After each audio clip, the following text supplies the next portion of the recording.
Hi అండి, welcome to my channel. AP ఉద్యోగులకి 3 అదిరిపోయే శుభవార్తలు అయితే ప్రకటించడం జరిగిందండి ఏపీ ప్రభుత్వం. పూర్తి వివరాలు వీడియోలో తెలుసుకుందాం. మీరైతే వీడియోని ఎక్కడా కూడా స్కిప్ చేయకుండా ఎండ్ వరకు అయితే చూసేయండి. వీడియో నచ్చినట్లయితే తప్పకుండా లైక్ చేయండి, షేర్ చేయండి. ఏపీ ప్రభుత్వం ఉద్యోగులకి గుడ్ న్యూస్ అయితే చెప్పిందండి. చైల్డ్ కేర్ లీవ్కి సంబంధించి వయో పరిమితులను తొలగించి రిటైర్మెంట్ వరకు కూడా గరిష్టంగా 180 రోజులు చైల్డ్ కేర్ లీవ్ పొందవచ్చు. మహిళా ఉద్యోగులు అలాగే ఒంటరి పురుషులు చనిపోయిన విడాకులు తీసుకున్న, ఒకవేళ భార్య చనిపోయిన విడాకులు తీసుకున్న వాళ్ళు చైల్డ్ కేర్ లీవ్లకి అర్హులండి.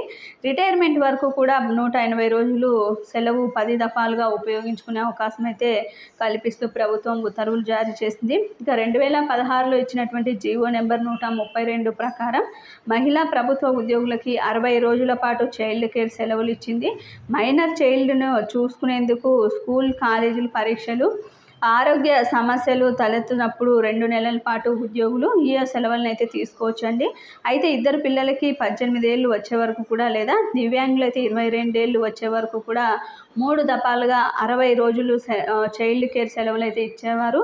అయితే ఈ 2022లో ఇచ్చినటువంటి జీవో 32 ప్రకారం చైల్డ్ కేర్ లీవ్స్ను 60 రోజుల నుంచి ఏకంగా 180 రోజులు పెంచారు. మహిళా ఉద్యోగులు తమ సర్వీసు కాలంలో ఎప్పుడైనా సరే ఈ సెలవులను అయితే తీసుకోవచ్చండి. అలాగే సింగిల్ చైల్డ్ ఉన్న పురుష ఉద్యోగులకు, భార్య లేని వారు ఈ సెలవులను ఇచ్చేందుకు ప్రభుత్వం అంగీకరించింది. అయితే 180 రోజుల సెలవులని 10 దఫాలుగా తీసుకోవచ్చని అయితే తెలిపిందండి. తాజాగా ఉద్యోగ సంఘాల అభ్యర్థన మేరకు మహిళా ఉద్యోగులకి వయో పరిమితి కూడా తొలగిస్తూ ప్రభుత్వం అయితే ఉత్తర్వులు జారీ చేసింది. ఇక మరో శుభవార్త ఏంటంటే ఏపీ సచివాలయం హెచ్ఓడి కార్యాలయ ఉద్యోగులకి రాష్ట్ర ప్రభుత్వం గుడ్ న్యూస్ అయితే చెప్పింది. సచివాలయం హెచ్ఓడి ఉద్యోగులకి హెచ్ఆర్ఏను పెంచుతున్నట్లు ప్రకటించిందండి. ప్రస్తుతం ఉన్న 16%ను ఏకంగా 24%కి పెంచుతున్నట్లు తెలిపింది. అయితే హెచ్ఆర్ఏ మొత్తం 25,000కి మించకుండా వర్తింపజేయాలని ప్రభుత్వం నిర్ణయించింది. హెచ్ఆర్ఏ పెంపుపై దీనికి సంబంధించి ఉత్తర్వులు కూడా విడుదల చేయడం అయితే జరిగింది.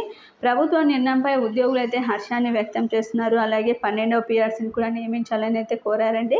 ఇక మరొక గుడ్ న్యూస్ ఏంటంటే ఉద్యోగ పెన్షన్లకు ఇటీవలే మరో గుడ్ న్యూస్ అయితే చెప్పిందండి. ప్రభుత్వ ఉద్యోగ పెన్షన్లకు మెడికల్ రియంబర్స్మెంట్ పథకాన్ని మరో ఏడాది పొడిగించి వచ్చే ఏడాది మార్చి 31 వరకు కూడా పొడిగించింది.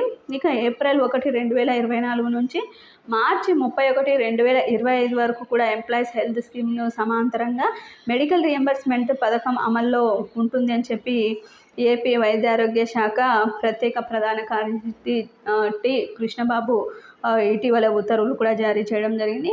ఈ విధంగా 3 అదిరిపోయే శుభవార్తలు అయితే తెలిపిందండి ఉద్యోగ పెన్షన్లకు ఏపీ ప్రభుత్వం. మీకు వీడియో నచ్చినట్లయితే తప్పకుండా లైక్ చేయండి, షేర్ చేయండి. Thank you for watching.